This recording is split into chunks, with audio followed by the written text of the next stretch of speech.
So I did technically already make this video, but it was much smaller, and I feel like here I'm gonna go into more depth. So yeah. Maybe about a week ago, I was at this CD or used physical media store called Mr. Cheapo's in Long Island, and I was just bored and just looking around or whatever. And while I was in there, I overheard who I think it was either the owner or the manager talking to a customer, and I overheard some of this conversation. And he was talking about how Dave Matthews and Roger Waters were like anti-Zionist, and how they were Nazis or whatever bullshit. And I remember him also saying that even though Roger Waters, he specifically mentioned Roger Waters in this part, he said that even though Roger Waters was anti-Israel, that he would still listen to Pink Floyd records. Now, my first thought was just leave the store because I'm not shopping at no Zionist places, whatever. So I walked out, not going back there again. So yeah. The next thing, as I was driving back home, I was kind of thinking about what he said about how, despite Roger Waters' beliefs, whatever, they would still consume the Pink Floyd material that he had made. Now, I'm in the opposite end of the spectrum here because I am pro-Palestine, so I believe in Palestine being free and all of that.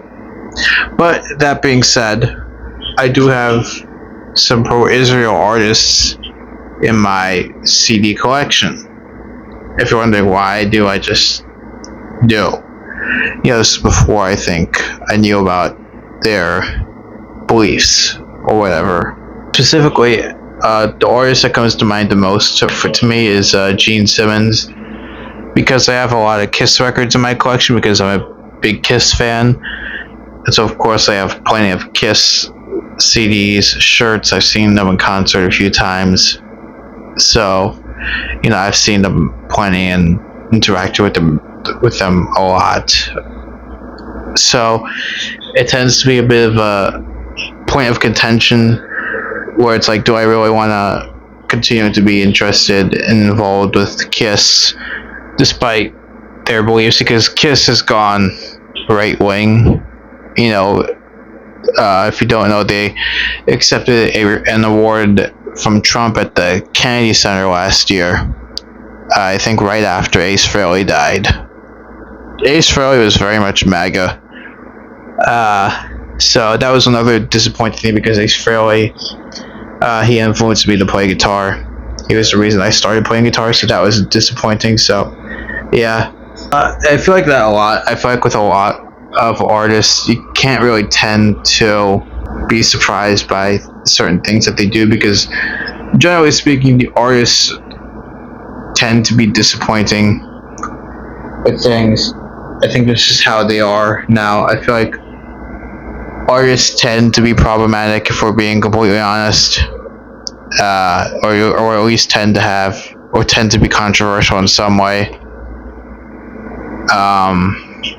And I'll throw myself in there too because I'm an artist and I haven't done things that I'm totally proud of doing. So yeah, I'd be a hypocrite if I left myself out of there. So yeah, I'll probably end up fucking up something at some point in time if I haven't already. So yeah, guess we'll wait for that time.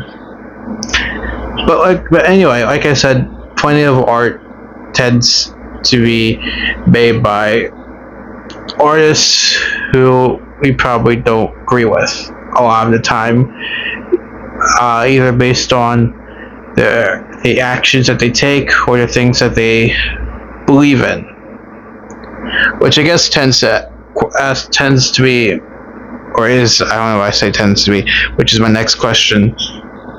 Can you really separate the art from the artist?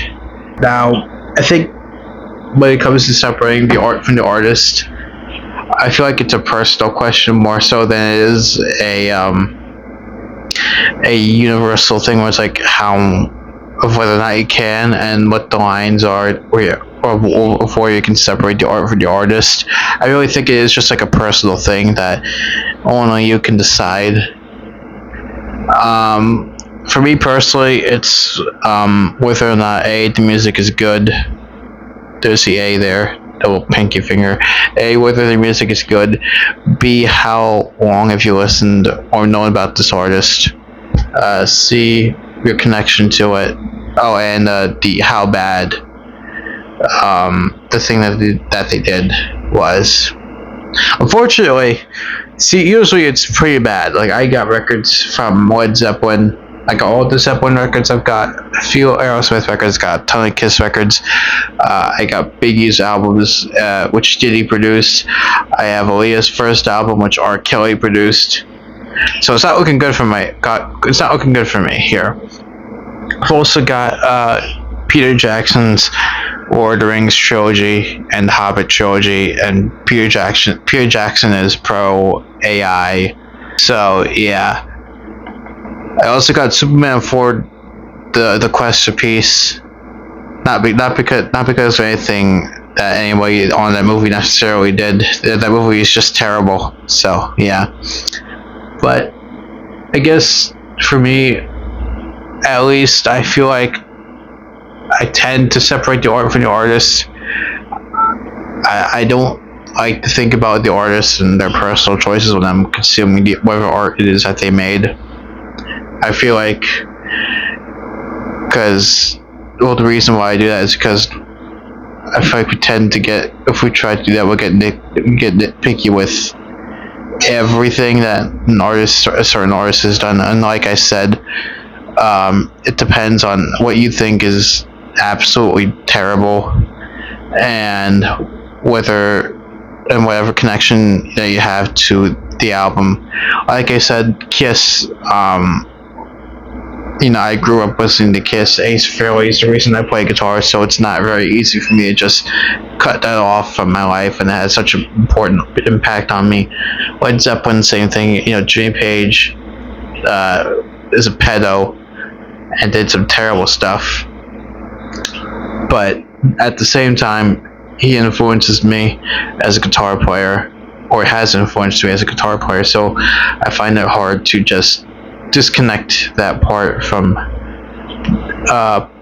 of the Zeppelin influence from myself. So yeah, that's, I guess, the unfortunate part of being an artist, is that you have to be able to, you have to be willing to look past certain things when it comes to like your own influence and your own personal taste.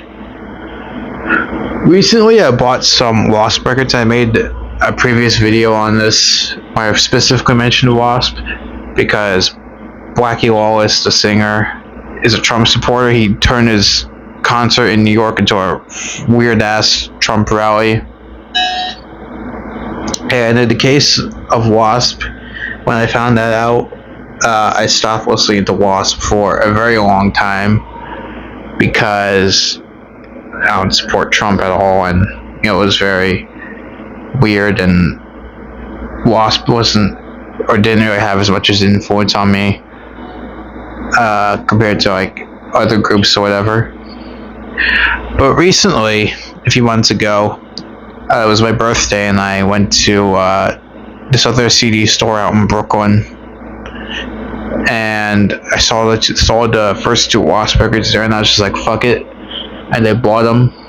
And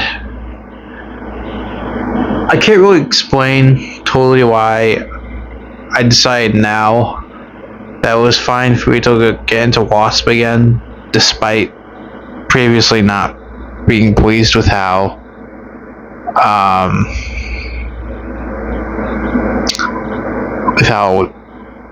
they became Trump supporters and all that, or racist. Chris Holmes is a raging racist. He's not in the band anymore, but I just, like, Wasp has a lot of issues, basically. But in spite of all that, I still was like, fuck it, and I bought it anyway. bought the two CDs anyway, for reasons that I cannot totally explain. I guess I did because I did like listening to those Wasp records, those 80s Wasp records, and so I felt like, what the hell? And so I went with it and I bought them, and I still enjoy them. I enjoyed the first record a lot. The second album's good, but not as good as the first. But like I said, I felt like whatever at this point, and I just bought them for reasons I can't still totally explain why.